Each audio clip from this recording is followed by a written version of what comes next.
I adjure you, O holy angels, who are assigned by God to this altitude, through the name of the living God, such that the prince of this altitude, Tehor, may receive and fulfill my petition, although I'm but a humble creature of God. Salutations, listeners, and welcome back to Glitch Bottle, the podcast where we uncork the uncommon in magic, mysticism, and the generally misunderstood. I'm Alexander Eth, and today we are so excited to discuss John Dee's 5 books of mysteries with scholar and author Joseph H. Peterson.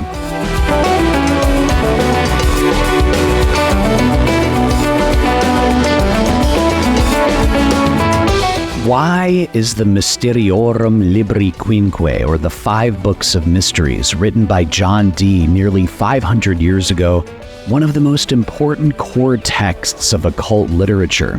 How are these secret writings about angel magic discovered long after John Dee's death and remarkably spared from destruction? Well, Joseph H. Peterson is the best person to ask. Joe really needs no introduction for those interested in the grimoires and Solomonic magical manuscripts and translations, but in addition to being the proprietor of EsotericArchives.com, an incredibly generous resource of grimoires, analysis, spirit names, and more, Joseph H. Peterson is the gold standard of grimoiric scholarship. Joe's vital publications of the Lemegeton, the Arbatel, the Sworn Book of Honorius, the Elucidation of Necromancy, and dozens of other works and insights make his work vital for anyone interested in reading about or practicing Western magic. In this episode, Joe shares about his updated edition of John Dee's 5 books, reflecting 20 years of research, including corrections to the text, new translations of the Latin, and other fresh insights. I also want to thank each Glitch Bottle patron and supporter for your questions for Joe about the 5 books of mysteries. And now to help us uncork the uncommon, let's welcome back Joseph H. Peterson.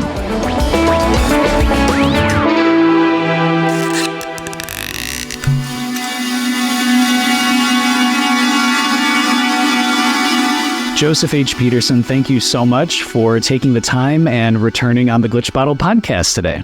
Well, thanks, Alex. I appreciate the invitation. I'm really looking forward to talking with you about it. The honor is certainly mine, as always. And time flies. It was just under a year ago that we were talking about your updates to the Grimorium Verum, and now you have certainly done it again, Joe, with more scholarship and wonderful insights. And probably the best place to start, Joe, before we get to your extensive updates and research, for those listeners that might be hearing about the 5 books of mysteries for the first time, could you give us some of the broad strokes, maybe starting with, John Dee himself? Many listeners might have heard exaggerated things about Dee or underplayed things about Dee. Who was John Dee, and why was he considered to be such a Renaissance man? Yeah, it's really hard to put John Dee into an elevator conversation to describe him. He's best known probably as Queen Elizabeth I's scientific advisor, but he was an expert in a lot of different fields and advised on a number of fields, involved with the New World expeditions, colonization, expert in navigation and cartography and chemistry and metallurgy and alchemical research. And a lot of studies have been full-length studies of him, and they all kind of vary greatly, portray an almost unrecognizable version of John Dee. Some of the studies downplayed the scientific work because of his occult research. Some downplayed his occult work in favor of his political importance, for instance. One full-length study was done by Grigory Szonyi, and he really downplayed or characterized Dee's occult research as a complete abandoning of his scientific work, which I think is not how I look at it at all. But yeah, that's basically John Dee. Given that, Joe, given that we have this wonderful Renaissance man in John Dee, when it comes to the 5 books, how do they detail the equipment, the invocatory procedures, and anything else that's involved for communicating with angels? That's a great question. The first introduction I had to Dee was through Casaubon's publication of his later diaries, and it kind of jumps into the middle without any context. When I discovered that there were earlier manuscripts explaining his earlier experiments, I definitely wanted to delve into that and try and understand what we could about his methods. So the main manuscript that I've edited here is the Sloan 3188 and related summaries that Dee did. The earliest part of the manuscript describes their communications before the Enochian work and some of the other later refinements that he got, but it goes into their prayers and equipment that he used. But later, he and his scribe, Edward Kelly, were given instructions for new designs along the lines of the Sigillum Dei. And I think we can feel pretty confident he was using some of the standard techniques of the time that he had access to, such as the Almadel and the Semaphorus table and the three angels scrying experiment with the signet ring and other more conventional methods. And that's what he was communicating with them for originally. And that's what I wanted to try and understand and bring out, because the later material was covered by Casaubon and a lot of developments from later scholars. To your point, Joe, when listeners pick up a copy of your updated tome themselves, can you share about the 5 books? How are these 5 secret treatises divided? What's the contents and how is it laid out? The first part, Liber Primus, is the manner of working. The second book deals mainly with the Sigillum Dei design and the new design refinements that his scrying brought out. The third is the 7 ensigns of creation, which was an essential part of his scrying table. The fourth part was the offices of the angels of the mystical hierarchy or heptarchy, and that's what looks more like a conventional grimoire with the spirit sigils and offices. And then the fifth part is the revelation of the holy book or Liber Loga, and then there's also an appendix with additional refinements. Specifically, when it comes to the material of this book, between 1581 and 1583, these are really, really important years. What were the revelations and the transcriptions that occurred in this time? The early experiments have some details about his scrying stone, the angelology that he was familiar with and working with. It has prayers of supplication, the spirits that they tried to engage, the instructions for improving the holy table or altar design, sigils, new spirit names, and invocations. As you detail, Joe, the history of this is fascinating, and one of the elements with Dee's 5 books is secrecy. Can you share with the listeners, how is this book kept secret, and also how is it even spared from literal destruction? That's one of the great stories about this that I've found so compelling. The angels themselves that he was communicating with told him to keep it secret, and he was very careful to do that. But they were actually discovered in a hidden compartment in an old chest, along with various magical implements. And although he was sworn to never reveal the doctrines to anyone, he did not destroy them late in life, but kept them in this chest. And a subsequent owner who bought the chest heard a rattling when moving the chest and discovered this secret compartment and took the material out. And it was apparently shortly before the chest was destroyed in the Great Fire of London. So it was just fortunate that it survived. And then the papers were passed on to the famous antiquarian Elias Ashmole, who took a great interest in Dee's work and made hand copies and measurements of his holy table and other summaries, and apparently tried to reproduce some of the work. That's incredible, Joe. So listeners, when you are holding Joe's updated edition in your hands, please know that it's flowing from a tributary that has included possible immolation, that has been transferred from, by hand with hand copies, Elias Ashmole. That is just so fascinating, Joe.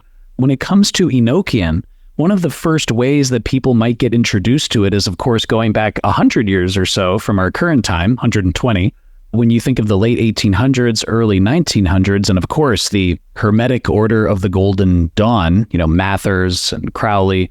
Can you tell us a little bit about, Joe, how was this text, Dee's 5 books, the Enochian system, how was this roughly adapted and used by the Golden Dawn? Well, the Golden Dawn based their workings, Enochian workings, primarily on the Casaubon records and elaborated on it quite a bit in a fairly eclectic system. I don't deal much with that in this volume, but focus more on the earlier, more conventional experiments, such as the 3 angels, Encore, Anakor, Anulos type workings. But it is covered in good detail in Jason Liu's book and Asprum's Arguing with Angels, Enochian Magic in Modern Culture. But yeah, the Golden Dawn and Crowley focused on adapting the later materials, in particular the 4 angelic tables, and incorporating it into a scrying practice. Joe, that's one of at least 20 things that I'm so thankful with your scholarship and research is this is the original material. You are always going back to the original material, looking at the original history, the context, updates, corrections, annotations. Your latest tome, Joe, as you said, it's an extensive update going back 21 years to your original 2003 book, John Dee's 5 Books of Mystery, the original source book of Enochian magic. Was there one moment that made you decide to undertake this decades-long update to the original book, or were there many moments? Can you share about how this whole process started for you? Red Wheel Weiser, my publisher, contacted me in April of 2022 and described what they wanted to do. I was immediately fully on board. Of course, I've been posting updates on Esoteric Archives all along, including a couple of corrections to the second edition. So essentially collecting updates there. Of course, reading all the literature and scholarly interest in it, I recognized the need to update it. So the answer is all along the line from the last 20 years, and particularly committed a full court press on it starting in April of 2022. One thing I know myself and Adley Nichols have talked about with the Elucidarium is when Joseph H. Peterson does a full court press, you will be getting the full power and weight of your own scholarship. And so I know listeners will very, very much enjoy this latest edition. And Joe, to follow that, you in this latest tome, you make corrections to Dee's 5 books. And this is based on a review that you made of high-resolution scans of the original manuscripts that have only recently been made available from the British Library. So can you tell us about when did the library make these available? And what was your process? I'm thinking of the Secrets of Solomon as well. You will go to great lengths to get, excellent photographs. How did you review these scans for the Dee manuscript? Well, the new scans were published by the British Library in 2020, and this is the Sloan 3188 and some of the other related Sloan manuscripts. But yeah, they were higher resolution, and I went through all of my transcriptions word for word using the new scans to kind of triple check everything that I'd done before. And you can see details in the new scans that were not very apparent or completely obscure in some of the earlier microfilms. So it added a new dimension to it. I have to say that the manuscript scans that they recently did show a significant deterioration in parts of the manuscript since the original microfilm. So reviewing both is really necessary to get as much information out of it as you can. Well, I think that shows how thankful we are, Joe, for your research and scholarship, especially that time is a cruel mistress. And so having those issues, and having you compare and contrast is so lovely. And we're so thankful for it. Can you share, Joe, perhaps for the listeners who are going to check out your wonderful upcoming tome, can you share an example or two of some of the corrections that you made to the text because of viewing these high-resolution scans? A lot of it was the accent marks on some of the Enochian or angelic texts. I wanted to be as accurate as possible, and being able to see those was much easier on the iris scans versus the original microfilms. I also was able to identify the Hebrew and Greek lettering that Dee used in a couple of cases and render those properly in a suitable font as opposed to just reproducing the scrawls as a graphic. And I was also able to recover some damaged words from Liber Quartus based on the Ashmole 1790 scans, for example. As is typical of your erudition and scholarship, you are also making this text, as you do with everything, more accessible to readers in this latest update from the first 2003 edition. Can you share about some of the new appendices or perhaps some new translations of some of the Latin passages that you think listeners and readers will find helpful? Yeah, thanks.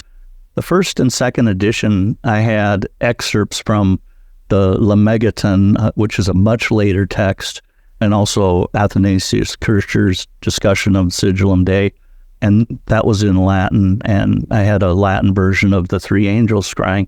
I replaced those this edition with the much earlier and fuller versions of the Three Angels scrying method, and also the Almadel, which in the early Latin versions is much fuller and more closer to what Dee would have used. Most people are unfamiliar with the earlier details, but the appendices better reflect Dee's direct sources. So I was able to determine that the compiler of the Libri, for instance, when he did the Almadel, only had part of the text and filled in the rest as best he could, but I think people will find the new appendix closer to Dee's earlier experiments, including the design of the table, the sacred names, the seal or signet ring, the kinds of supplication and adjurations that he used. Hearing you say that about this constant, revivification of scholarship and connecting the dots and the cross-pollination is so wonderful, Joe. And speaking of the Almadel, since you just brought it up as well, we have a listener question for you from Glitch Bottle patron Jabril. And Jabril is saying and asking Joe, I've always been fascinated by the Almadel of Solomon, where angels are summoned to a special table or altar. Could you please ask Mr. Peterson about the relationship between Dr. Dee's angelic system and the Ars Almadel we find as Book 4 of the Libri from the 1600s? And I know that you touched on this just now, Joe, but is there anything else that you'd like to share? Yeah, again, I think it very likely that Dee attempted the Almadel operation in one or more versions based on the similarity of his later table and signet designs along the same lines as the Sigillum Dei redesign that he had. Another piece of evidence there is we know he owned the Summa Sacra Magica Castle manuscript and added comments in the margins and numbered the material. And the Almadel text that was included in that whole choir was separated from it and is no longer there. So we fortunately have another example of it in the Hala manuscript, but it seems that was probably separated maybe by even Dee himself before he had to sell it in order to finance his return to England. But I think that is one of the things that he was trying early on. As you've done before on the podcast, could you perhaps read an updated translation, an excerpt from your new work? Listeners always appreciate when you can do this. Sure. I'll abbreviate here a bit to avoid saying the sacred names, but this is part of the adjuration I mentioned earlier from the Latin Almadel. It goes like this: I adjure you, O holy angels, who are assigned by God to this altitude, through the name of the living God, ... such that the prince of this altitude, Tehor, may receive and fulfill my petition, although I'm but a humble creature of God. May you transmit the same, imposing it by virtue of the names of God, by Alpha and Omega, etc. that he may fulfill and carry out my petition completely. Amen. Ah, that is so beautiful, Joe. Thank you. Thank you for sharing that. To that very point, Joe, you mentioned that this work that you are presenting for us also gives us, quote, many glimpses of Elizabethan life and politics, unquote. Can you maybe share one or two unexpected examples that might demonstrate the richness of the very complex environment that John Dee was living and working in? Yeah, there really are so many. His conferences with Adrian Gilbert about exploring the Northwest Passage, meeting with Queen Elizabeth at his home regarding the calendar reform, the prophecies about the Spanish Armada and the Mary Queen of Scots political situation. The same Adrian Gilbert, by the way, plundered Dee's alchemical equipment and books later after Dee had left for Europe. Other details about Albrecht Lasky's political situation. Those are some of the many different glimpses that you can find in these records. We also have a listener question for you from Damian Gordon, Joe. And Damian is asking and saying, I'd be curious to know Joe's personal opinion on the perennial question of Dee's scryer's authenticity versus fraud. Yeah, this question actually comes up quite a lot and a number of contexts. The Schwepp has episodes dedicated to it, in fact. I personally think that Kelly was occasionally enhancing his contributions to better impress, and he's not the only one that's done that over the centuries, like quietly making crib sheets or notes from an obscure Greek lexicon. I think that would be one example, but I wouldn't go so far as to call it fraud necessarily, and especially not the majority of his performance. So maybe consider it showmanship instead. But for the most part, I think he was able to induce hypnagogic or hypnopompic images and report on them, although it may be, like I say, enhanced on some occasions or informed by materials in Dee's library. Joe, we also have a follow-up question from Glitch Bottle patron Damian Gordon, who is asking and saying, what does Joe think Dee felt about his own work at the end of the day? Dee is regarded as one of the greatest of all time, but when I look at Dee's life, it seems to me like Dee had very practical goals, but Dee was frustrated in achieving most of them, and sometimes it feels like Dee's magic caused him more pain than gain. How does Joseph see this, having spent so much time studying John Dee's diaries? Well, I'm sure his emotions ranged all over the place, like most of us, especially when processing failures. But I think he was a bit like Thomas Edison, whose optimism kept driving him forward and trying new things. I don't think he ever lost that. As you were putting this update together, 20 years of research and annotations and new translations, what was the most surprising thing about your years-long update to this vital text about John Dee's angelic magic? Well, in the 2 decades, I was able to study a lot more manuscripts, and I was able to find and identify some of the sources based on those manuscripts. Another was the importance of John Fisher's Book of Psalms and Supplications to Dee's work that was identified by Stephen Klukas. So those are a couple of the biggies for me. What are the biggest, Joe, would you say, 2 or 3 misconceptions or maybe misunderstandings that people may have about the 5 books of the mysteries? Well, first, as I mentioned, kind of alluded to earlier, the notion that Dee abandoned his scientific investigations entirely, as Grigory Solny puts it, but rather that he was applying scientific methods to his metaphysical investigations as well as his alchemical and metallurgical work at the time. The second, just how much he drew from earlier sources, especially to get started, and that his scrying attempts actually went back 25 years earlier, according to Glyn Perry's research. So it wasn't a late thing for him. I know myself and the listeners are very appreciative, Joe, of you, again, keeping us, reminding us of the context and everything. That's lovely. Asking the question in the opposite, what are 2 or 3 things that you think readers, as they pick up your updated tome, what should they keep in mind when they are delving into reading about Dee's 5 books? One thing is it's not a cookbook for practitioners per se. There have been others, including Dee with his Heptarchia Mystica, that put it together into a cookbook approach, but it provides a lot of context for his workings for those who might want to try some of the experiments themselves. Secondly, I think Edward Kelly approached Dee originally to tap into his alchemical work, and Dee was not interested in sharing that at the time. He was very tightly controlled by his royal sponsorship, and as you read through the records in the Mysteriorum Libri, I see a lot of Kelly's outbursts as coming from his frustrations over this issue, and I think people would benefit from keeping that in mind as a context. Joe, you are, as usual, always so prolific. You are so engaged. You're constantly working on projects. Your elucidation of necromancy remains always on my top part of my bookshelf.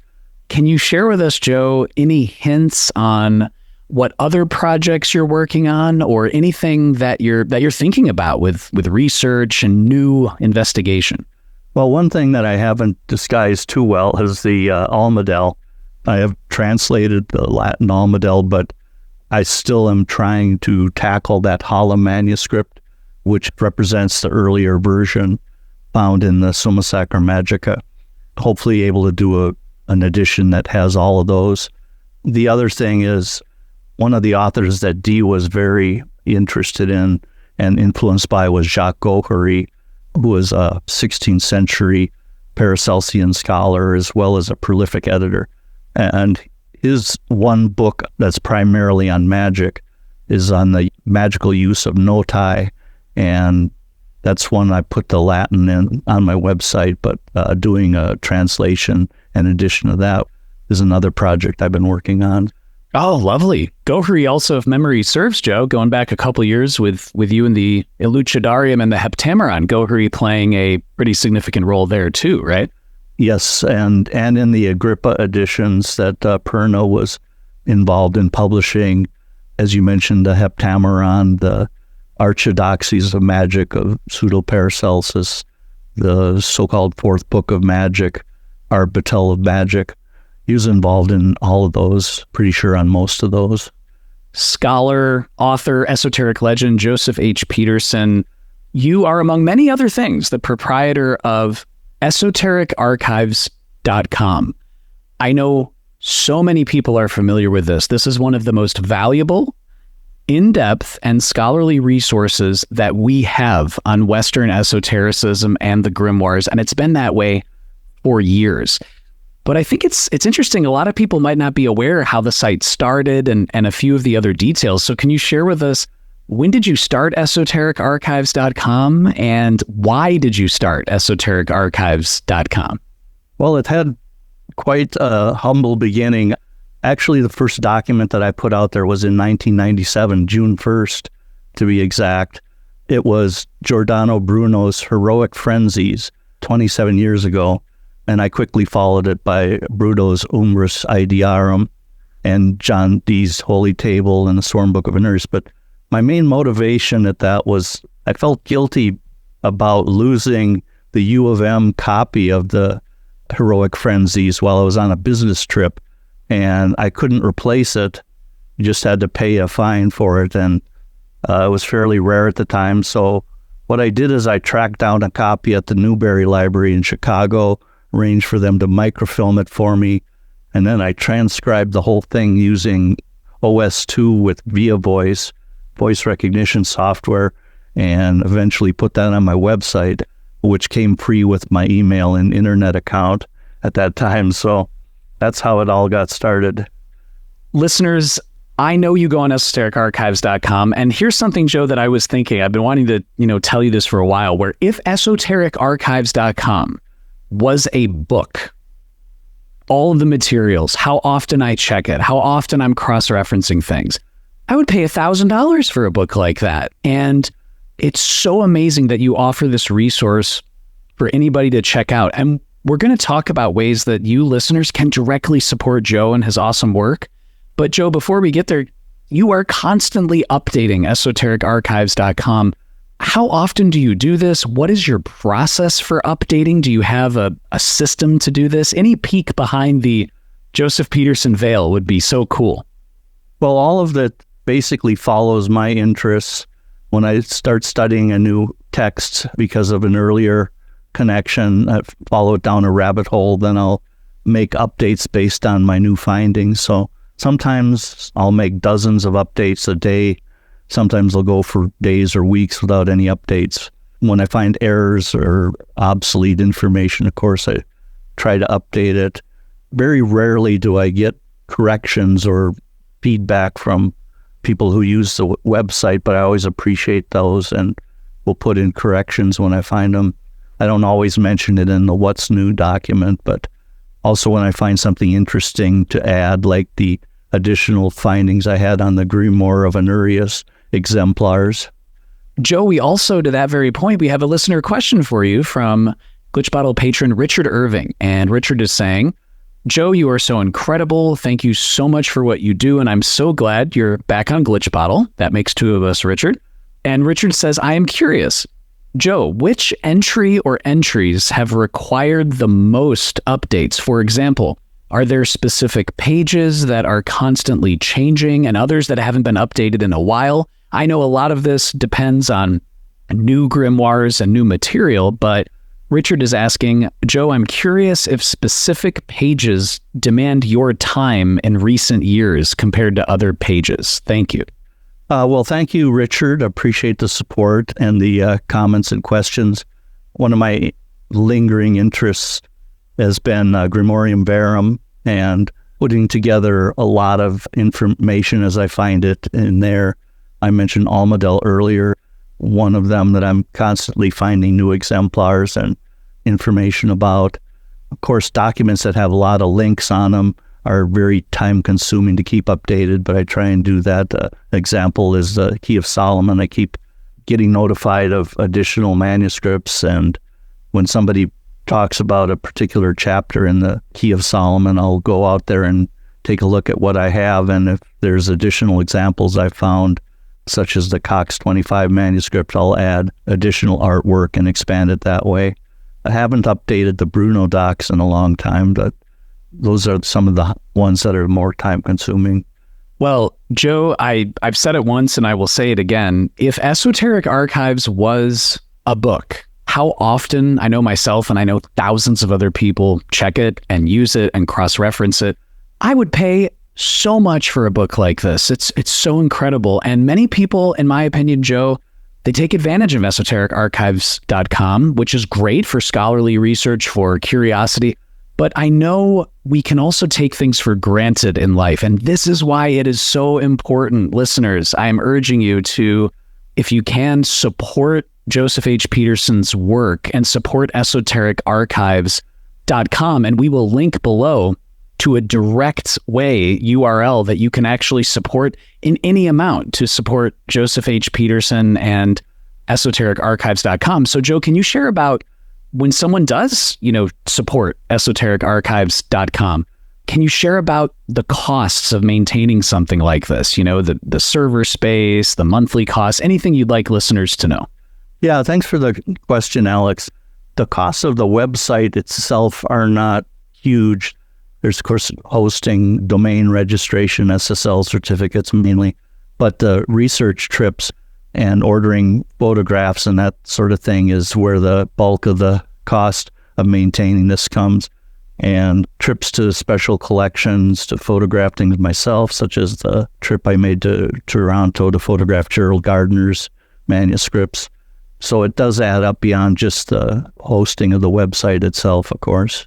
So Joe, of course, social media is a great thing, but sometimes social media can have some mishaps. And one of them is when it comes to Meta, the social media company. And over the last year or so, it's been impossible for people to share links to esotericarchives.com. It's been, for an inexplicable reason, blocked or unable to allow people to share it. So Can you share with us about the meta issue, and what would you like listeners to do if they can do anything to help? It's kind of even worse. They deleted every document on Facebook and Instagram that pointed to my website because of the community standards, supposedly. And I think the first report was indicating that it was because of the lack of current SSL certificates, which it took a couple of weeks to resolve with my ISP working with them. But since that's been resolved, they never unblocked it, in spite of a large number of support tickets and such that I've tried to resolve this and report it, because there's nothing I can find in their community standards that it's as any longer a problem.